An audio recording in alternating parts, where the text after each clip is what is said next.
The Bootleg Tapes. Chapter 2. Sirius, 1976. Come on, mate. It's Mooney's birthday.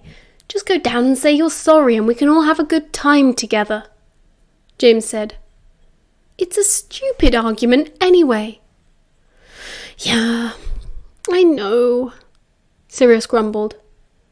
James was always so nice, even when Sirius knew he was being a brat. Mary never let him get away with it, which just got under his skin even more. He knew he was in the wrong, either way. So you'll come down? James said, standing up off the bed, moving towards the door. Suppose. Sirius hated missing a party, but he was also feeling pretty stupid now that he'd made such a fuss. He hadn't even been there for the surprise bit, which was usually his favourite part, and had been his idea in the first place. Better make that up to Mooney somehow. Come on, Pads, James coaxed him from the door. I'm not bringing up any more booze. Fine.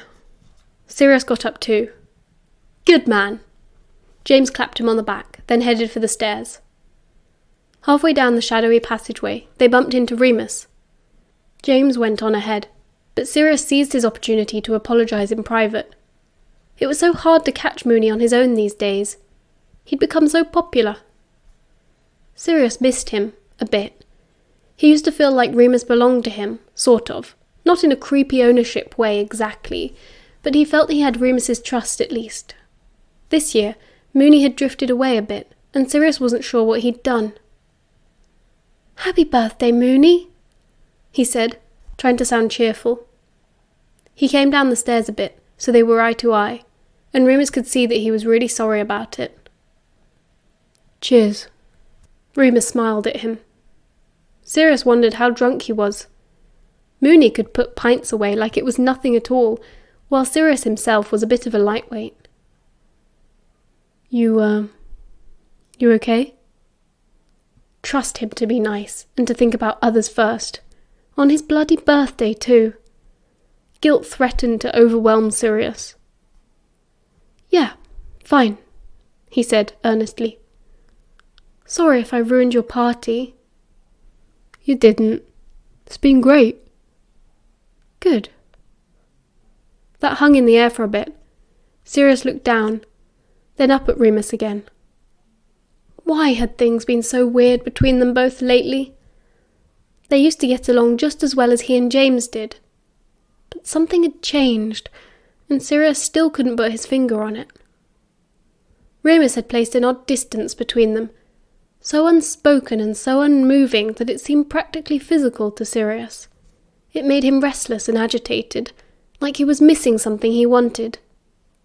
Though perhaps that was just the fight with Mary.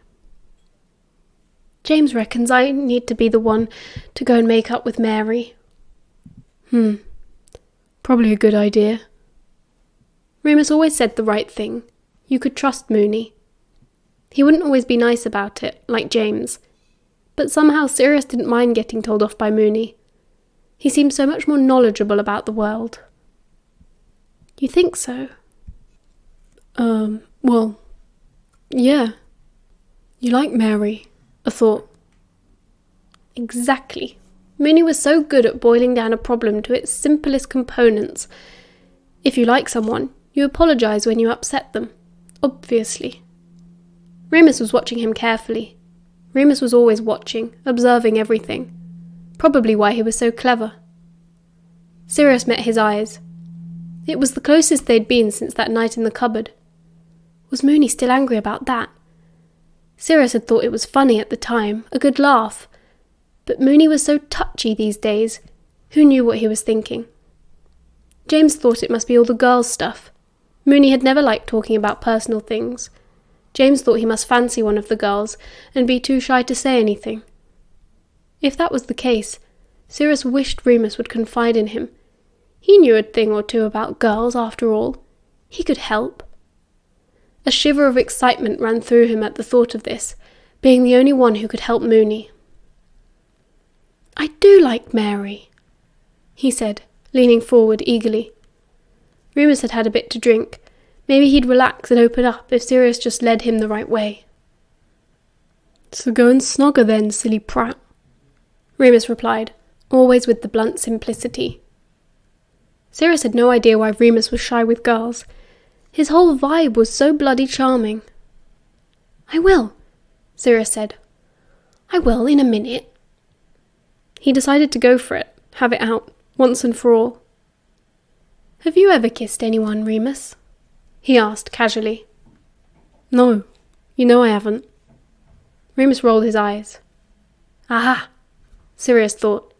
He was trying to act disinterested, but there was clearly something going on there. "It's really not as scary as you think it is," Sirius said, trying to be encouraging.